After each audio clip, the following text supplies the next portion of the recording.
Hello, everyone, and welcome to today's episode of the Uplink. Very excited to be here talking with the team from Nibia about how they're using IoT and the Helium network to work with sustainable agriculture, especially with tea. So they're going to take us on a journey with tea, which is really cool because I've been a little under the weather. My voice is a little scratchy right now, and I've been drinking a lot of tea lately. So I'm really invested in this.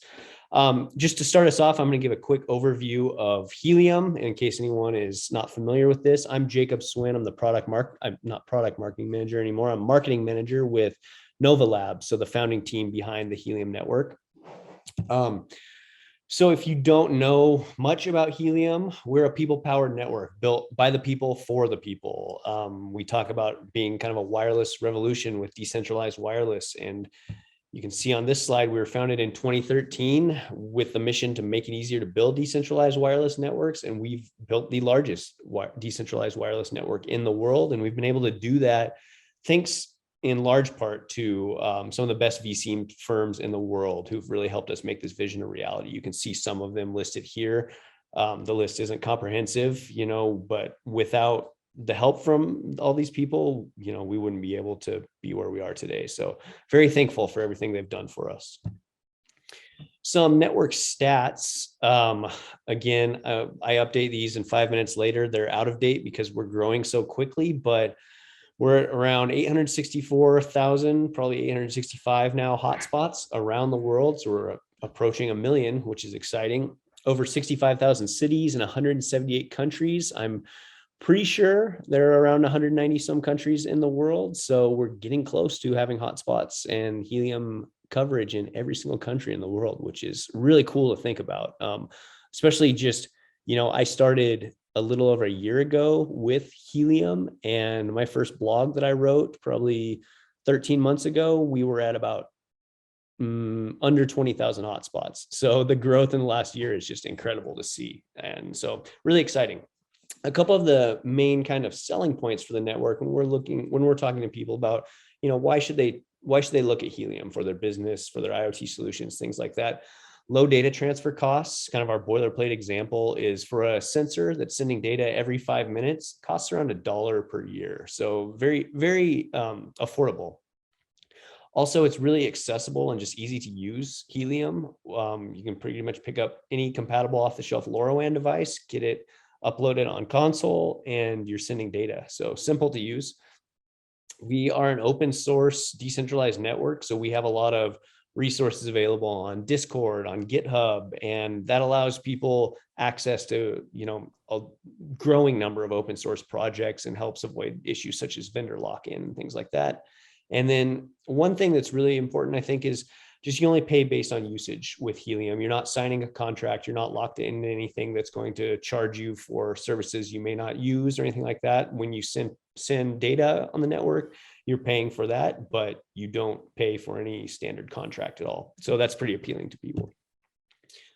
We also have a really growing number of IoT solutions providers like Nibia here who are joining our ecosystem. And, a lot of these solutions I didn't even know were possible before I started at Helium. We have things from like smart mailboxes. We have all types of asset tracking, tons of different solutions. And you can check that out on our Helium ecosystem page available on our website. But take a look and see, this is really growing, and we really want to get the word out about how the network is being used. A lot of people think of Helium and getting involved, like buying a hotspot and starting to mine HNT, which is great. But I mean, the network itself is enabling tons of different solutions, and people are using the network to help people out, people helping people on a network built by the people for the people. So I'm trying to see how many times I can say the word people in there, but really, really cool. Very excited. A lot of my work is done with this ecosystem. So really cool to see it growing. Some things on our 2022 roadmap. Some of these have happened already. We rolled out light hotspots a little over a month ago that will increase overall network stability moving forward, which is something needed as we've grown so quickly. Helium roaming services as well. We have roaming partners such as Senate and Actility, Extelia, Tectena, and that's really been a huge thing in driving usage on the network and helping activity as customers such as like Volvo, Schneider Electric, Cisco. So they are now technically roaming on the Helium network. So it helps them expand their networks and helps them transfer data to larger areas. Very exciting there. 3G, if you don't already know, most 3G networks are sunsetting or have been sunsetted. AT&T's went a couple months ago now. I believe T-Mobile is sunsetting their 3G network on July 1st, so coming up. So anyone using 3G for IoT, if they haven't already, needs to find another option. Where are they going to put their devices? What are they going to use? So we definitely think people should consider Helium. And you can read more about that on our website. And I also wrote a blog about it a while back, but it's just helium.com/switch is kind of landing page for that. And then Helium 5G, we've had, we announced this a little over a year ago, and we finally had some really cool, exciting updates. And this is something we're really pushing this summer and beyond. So Helium 5G is really exciting. And actually at Helium House ATX, which we did at Consensus, our first in-person marketing, our first in-person gathering in, who knows, a couple of years now. So it was really cool to be able to see everybody, people being able to talk to each other. But our CEO, Amir, made some announcements about Helium 5G, being able to earn the mobile token for your 5G hotspots, things like that. So make sure you check out the stream available on the Helium YouTube channel. You can watch the full programming on there and listen to some of those announcements. Kind of leading from that, the cellular summer, that's kind of what we're calling it, as Helium 5G starts to roll out. So we have some very talented designers who are making these graphics for us. But definitely check it out on our website. You can see the Chapter 2 tab up at the top of the helium.com website and learn a little bit more about how you can get involved with Helium 5G and our cellular summer. Other recent news, like I showed, we hit 850,000 hotspots. We're quickly approaching 1 million. So we're trying to plan something really cool to kind of celebrate that and celebrate, as a way to say thank you to the community for getting us to this point, because you guys have built the network and that's amazing to see. And we're very thankful for that and excited to see where we go. Also announced, some new users, and we'll continue doing this, but a few that I thought were really cool. I got a chance to write about Binary Beer, connected beer kegs. Who doesn't love, as we head into summertime, making sure your beer is fresh. So they have IoT sensors on beer kegs, tracking the journey of, all the different brews and making sure customers are getting the freshest beer possible. Embedded Works also, I did an interview with their president, Andy, that's available on our YouTube channel as well. But he talked about one of the things they're doing is helping to track food trucks around the United States. I had no idea there were that many food trucks. I knew there were a lot, but the sheer number. And so helping those vendors track their trucks, making sure everything stays safe with those. So really cool. Check that out. I think that's all for the recent news that I had. So I'm going to hand it over to Dinesh with Nibia, and he's going to do a little intro and get us started with the tea journey that they're taking. Thanks, Jacob. Let me share my screen. Hello, everyone. Super excited to share and take you on a journey into our tea industry. Let me do an introduction of our speakers today. We have Aeroshil, who's our co-founder and CEO, and he's from India. And we have Sushil, who's our co-founder and CTO. He's from New Jersey. And this is Dinesh. I'm the Chief Growth Officer responsible for all the growth in Nibia.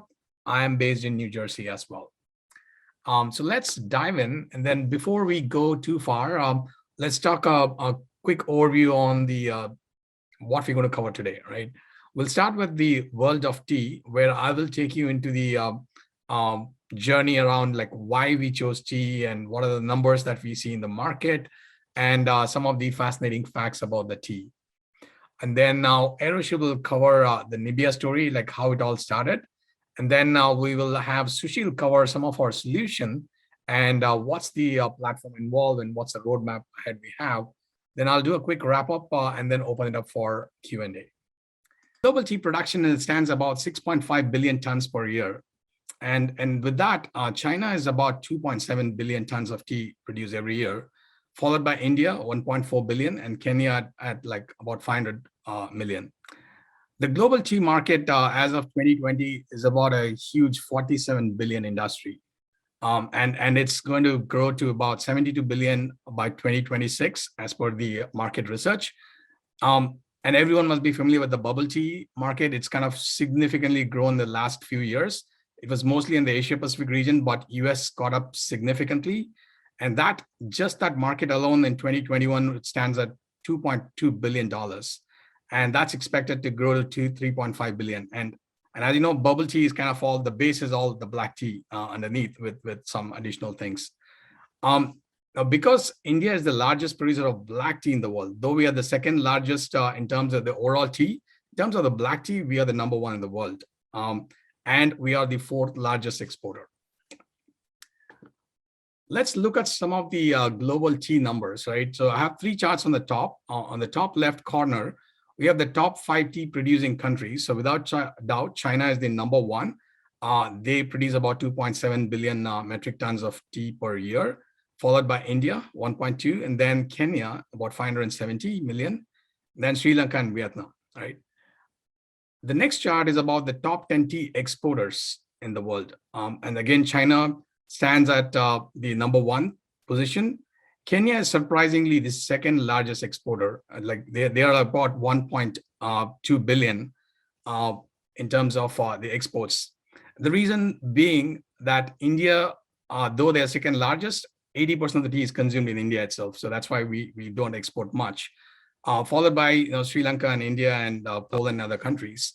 The top tea importers, not sure if, now even I was surprised when I looked at the number.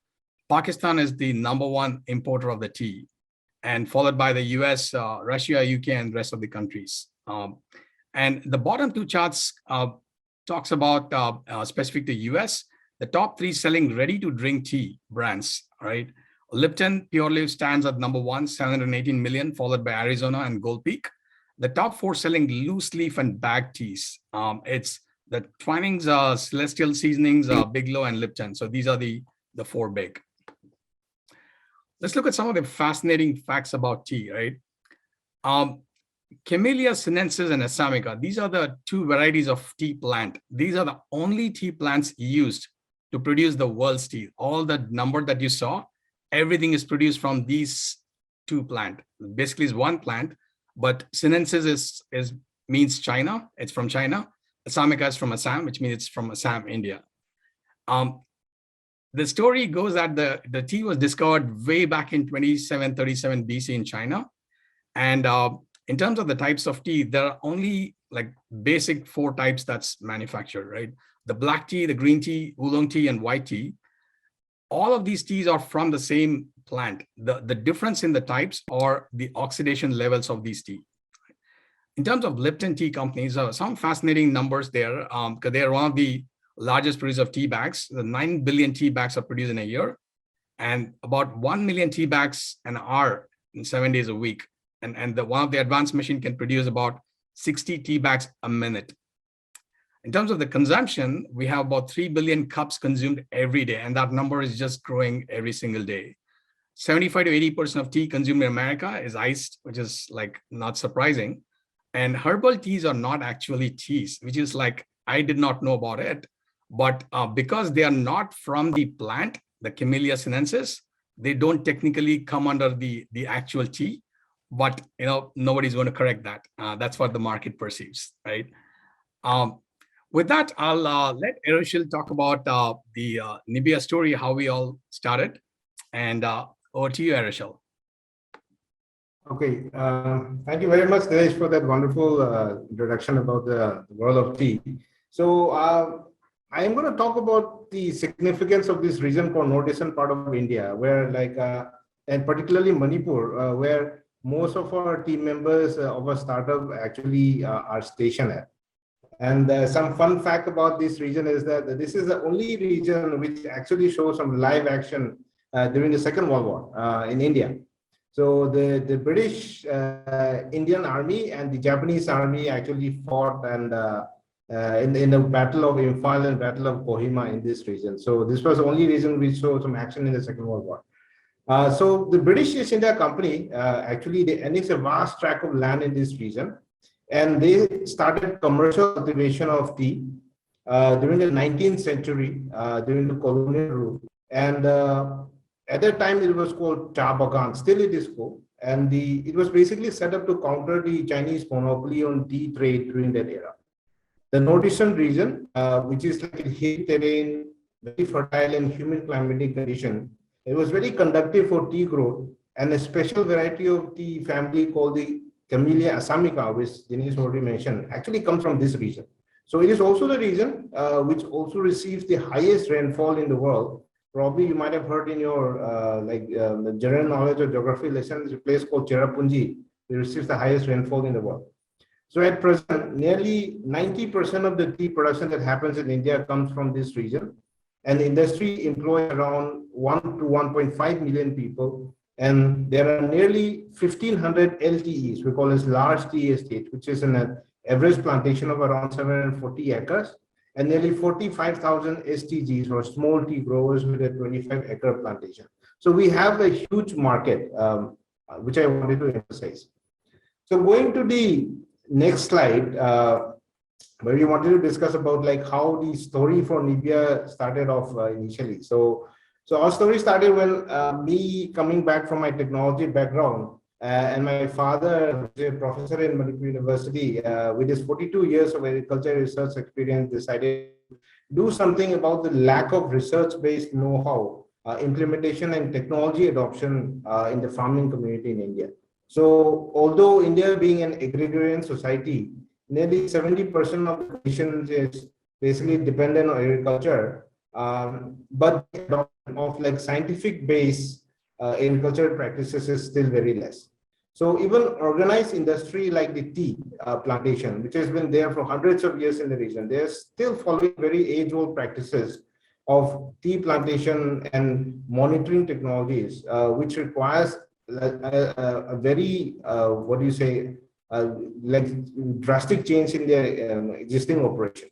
So they're also going through a very tough time in terms of existential crisis because of the issue related to climate change, the mounting input costs, low agriculture productivity. And my father, along with his couple of friends who are in the agriculture society, especially like Professor Devnar, who is one of the retired researcher from the Toklai Tea Research Institute, which is about a 100-year-old institute, a premier institute, which has been doing a lot of research in tea, is getting a lot of help from them too. So if we go to the next slide, we wanted to talk about the DeWi Alliance. We were very, very lucky to be one of the few agri-tech startups which got funded from the Helium Foundation DeWi Alliance grant program, which basically, when we started off with the initial presentation, we talked about the entire supply chain traceability for food, and especially focusing on tea. But the project was basically broken into two phases. The first phase being the pilot projects where we are actively deploying the solution in a tea garden, almost like 3 tea gardens in India. So as a first phase of the pilot project implementation, we are currently focusing on providing the tea garden monitoring solution to the tea garden managers to help them remotely monitor gardens and provide data-driven decision support system for very critical decision support system for critical things like integrated irrigation, pest control, and management, and tea plucking. So those are some of the activities where they needed some sort of a data-driven decision. So some of the activities that we performed during the pilot as part of the DeWi program, we were involved in even designing custom PCB board for environmental monitoring, like for example, our 4-in-1 LoRaWAN sensor node, which we have been using to capture about 4 different environmental parameters at one time. We also traveled to about like 3 different tea gardens in the region, in the interior part of Assam Valley and North Bengal, to install some of these sensor devices. And also from our hardware partner, C Studio, we also perform comprehensive analysis with the existing manual process involved with the garden by placing some of these sensors to the manual devices they were basically using currently. So, and we were able to do like a comparative analysis of what they were doing currently and how that can be improved in the future. And apart from this sensor devices, we were also able to provide other information like satellite-based data, like NDVI or NDWI, and other information which will basically help in decision making for the farmers, right?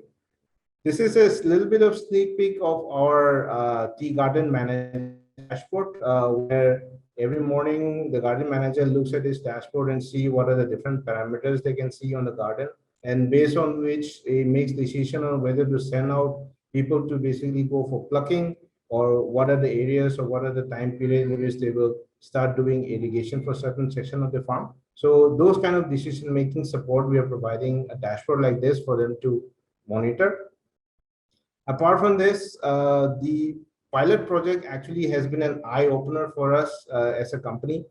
We found a lot of gap in the existing process of tea garden management, and there is also an active need to disrupt the existing process with our IoT-based management solution. So we are actually actively making right now to start commercializing an out-of-the-box solution, say, tea garden monitoring solution kit to nearly 40,000 plus tea gardens in the region. So that's kind of a summary of what we did during the pilot project and also as part of the DeWi grant. Next, I think I would like to pass on to Sushil to talk about our solution.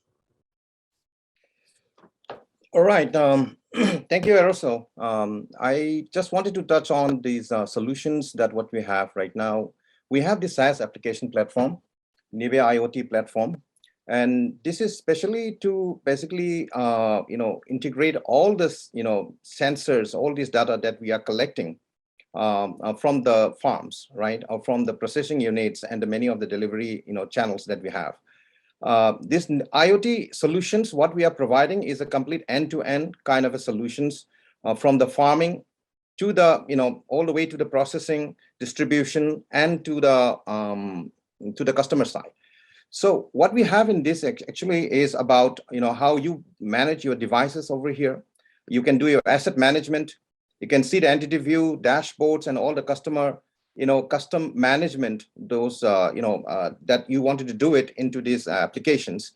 You can do it very comfortably. So we have all these agricultural data input coming from all these sensors, and the ecosystems, how we are basically putting all these things together. That is what this slide is talking about.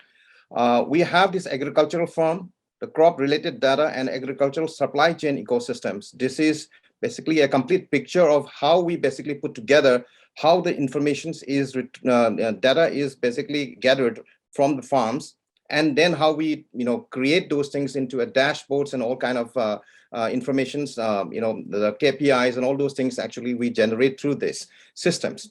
Eventually at the end, actually we have this blockchain and the contract, smart contract systems, NFTs, that's which we are on the process of building.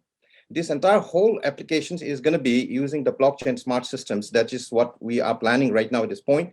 But currently we have this ready, the SaaS systems without the blockchain. This is basically good enough to basically show you all the informations about the data that you really wanted to observe in a day-to-day basis, like Aeroshil mentioned earlier. And the next slide is going to basically talk more about our agri-tech solution. Is a complete roadmap. The supply chain traceability and transparency in tea is what we are focusing right now. So everybody in this world, they wanted to basically keep track of what they're consuming, right? Whether it is tea or whether it is any other agricultural product, you see the package and you want to know where the source is, what kind of processing and that you do, whether there is any kind of a contaminants or anything, unwanted kind of a chemicals goes into this kind of a processing or distributions. You can, keep track of those things. So this system will help you the traceability and transparency of the entire whole product chain in the flow. And so this production, process, distribution, and retail is what we are developing right now. I mean, it's already there, the production and processing, but the blockchain part is what we are on the process of basically bringing it into our system, which are in the process.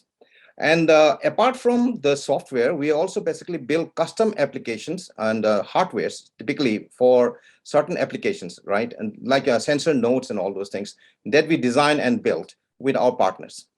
And this is one of the, this is the complete picture of what we really want to basically, achieve, is that, you have a QR code in your product, and then you can basically, see the entire whole detail about this product through our systems.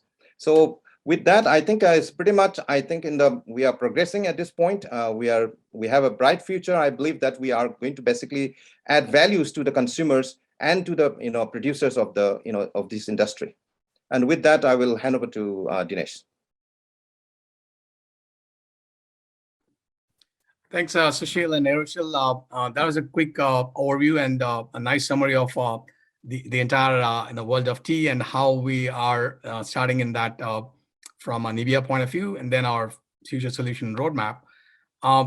Just to wrap up, so with our focus on the tea industry, helium, and some of the things that we are doing, there are quite a few awards and recognition that we have had, and we are lucky to be selected under many competitions that we are part of, as being the top 30 startups for one of the the NERES competition, the top 5 startups in Octane IoT in agriculture. So within the agriculture area, I think we are getting a lot of recognitions. One of the big ones that we are very proud of is the selection of the top 10 startups by BIRAC, which is the Government of India initiative, which is from the Department of Biotechnology. So we got a massive grant from them about the entire supply chain traceability and trackability, right? And DeWi Alliance is very near and dear to us. We've been working very closely with Clarissa from the Helium Foundation. We are very excited about the phase 2 discussion as well. And last but not the least, our partnership with Seed is very critical for all of our pilot that we're doing in a tea garden. So they've been providing all of these sensors, and we are in discussion in some areas to customize these sensors specific to certain decision-making parameters that the tea industry is looking for, and trying to jointly work on this aspects. With that, we will wrap up, and thank you everyone for joining, and now it's time for Q&A. Awesome. Thank you guys very much. I'm going to leave that slide up for just a second in case people want to write the contact info down here. I had a couple questions, and I'll pull up my contact info slide for anyone who wants to reach out to us at Helium. But is Nibia looking to expand to markets outside of India at all? Is that something in the future that you guys are planning? Yeah, that's a great question, Jacob. Right now, I think we have our hands full in the India market. There are about 40,000 tea gardens. But with the partnership with Seed, there has been discussion about taking our solution to the Chinese market as well.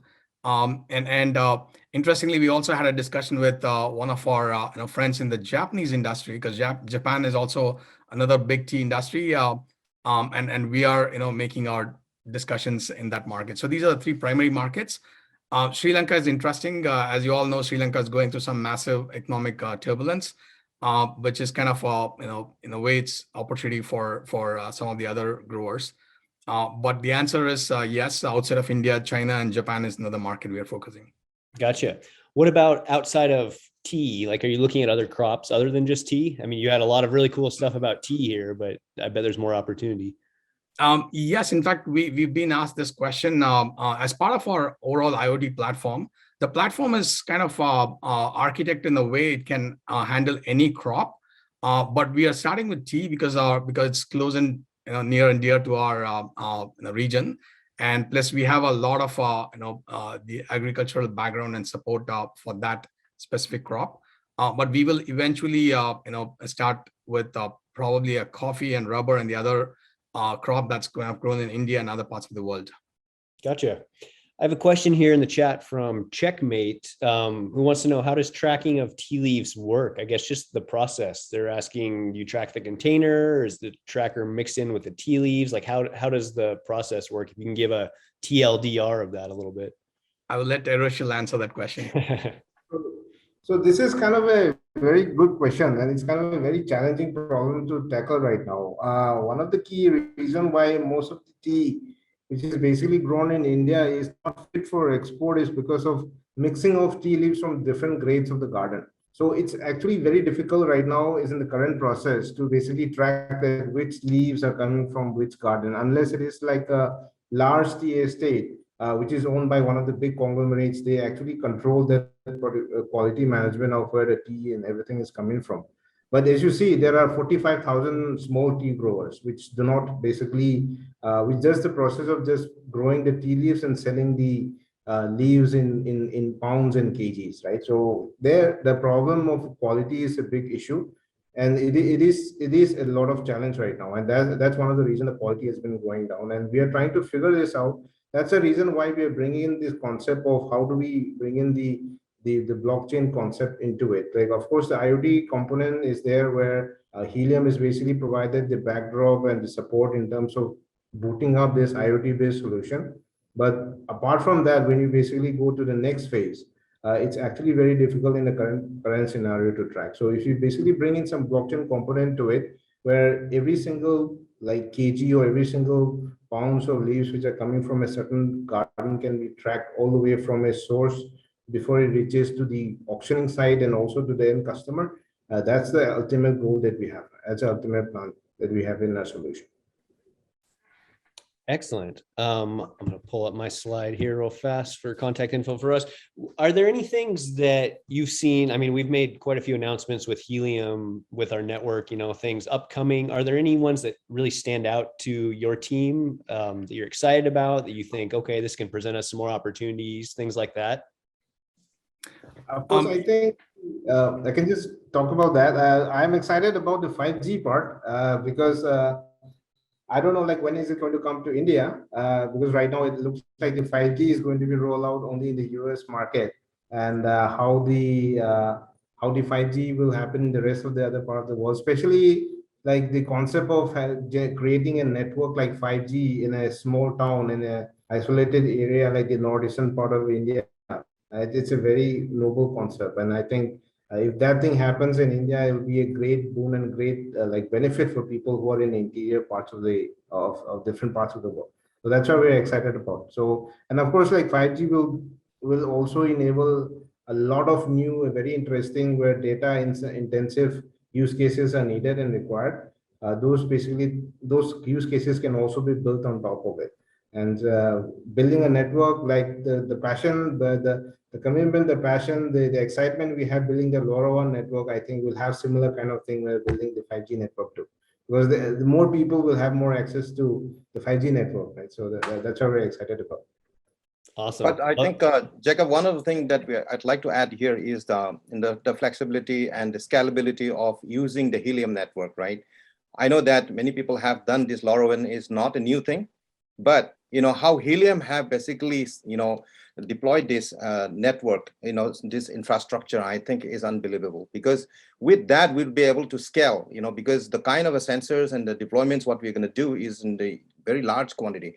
So that way I think Helium is the right solution for us, and we are so excited to work with Helium. Awesome. Love to hear it. Love to hear it. Thank you. Looks like Checkmate had one more question here just related to soybeans. I know you guys were talking about other crops. Is soybeans in the line of sight there? Yeah, I think we can definitely have a chat because technically, you know, any crop can be part of our platform. Because I think the parameters of measurement for a crop like soybean could be different. So we just need to have a different kind of sensors to deploy and capture some of those parameters. I think so. The answer is yes, it is possible with the other crop as well. Awesome. All right. If there are no more questions here, I just want to talk real fast about how people can get in touch with me or kind of learn a little bit more about Helium. Make sure you check us out on GitHub. Follow us on social media. We're very active on Twitter, especially. And then if you're not in Discord, like I mentioned before, jump in Discord. It's a great resource there. There's my email down below, jacob@nova.xyz, and then Mark Phillips, who is our Vice President of Business Development. He's one of the first employees at Helium, so he knows pretty much everything there is to know about the network. Great resource as well. If there are no more questions, I just want to thank Dinesh, Sushil, and Aeroshil for coming on today. I really appreciate it. It was awesome to talk to you guys, and excited to see what Nibia does in the future with Helium. Thank you. Fantastic. Thank you so much for hosting this, Jacob. Absolutely. And if you guys want to, if anyone wants to rewatch or anything, this will be up on the Helium YouTube channel within the next week at the latest. So check that out there. All right. Thank you, everyone. We'll see you next time on the Uplink.